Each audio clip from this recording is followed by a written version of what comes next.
Hey team, thanks for checking out this short video series on the production systems in the chapel. This is going to be succinct and to the point, but it's designed to provide you with the skills you need to be successful in operating these systems. First, let's talk about how to power on the projection system. The first thing you'll want to do is power on the computer. Most of the time, this computer stays on. So typically, you'll just find it in sleep mode. All you have to do is come over and drag the mouse or hit the keyboard, and it will power right up. In this case, the last user logged out of the computer. So not a big deal. You've got three options here. Choose the one that says chapel. Now we've set up the system so that no password is required in order to use the chapel system. Once you've booted up the computer, you'll then want to boot up the projection system. This is a pretty simple process. Just come to the LED touchscreen.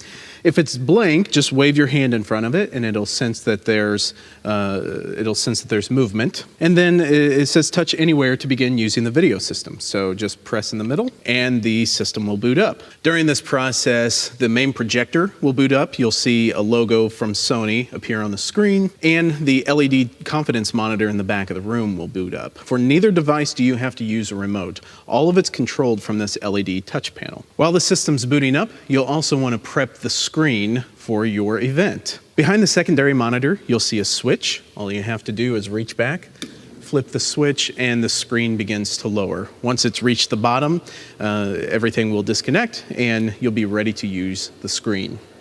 Once you've finished your event, reach back behind the monitor, flip the switch in the opposite direction, and the screen will return to its closed position.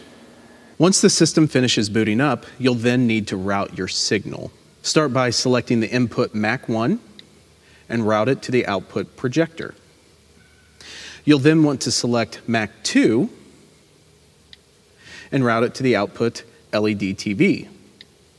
And finally, you'll want to route your sound. Now, the sound that comes from the iMac is going to be routed out of iMac 1. So choose iMac 1 and route to the soundboard. Once you've done these simple setup procedures, you are ready to go. Here's a special consideration to keep in mind if you want to play audio from the projection computer, but you're not projecting an image on stage. You will still have to power on the projection system. However, after you do so, go in and select Display Control and turn off the projector and turn off the LED TV. This just ensures the longevity of those components. And then route your audio from iMac 1 to soundboard. That allows you to play audio from the projection computer without having to project an image on either screen.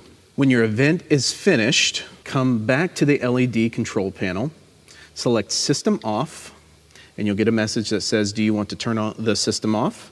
Hit Power Down, and the system will go through its shutdown procedures. Once it's finished, you're good to go.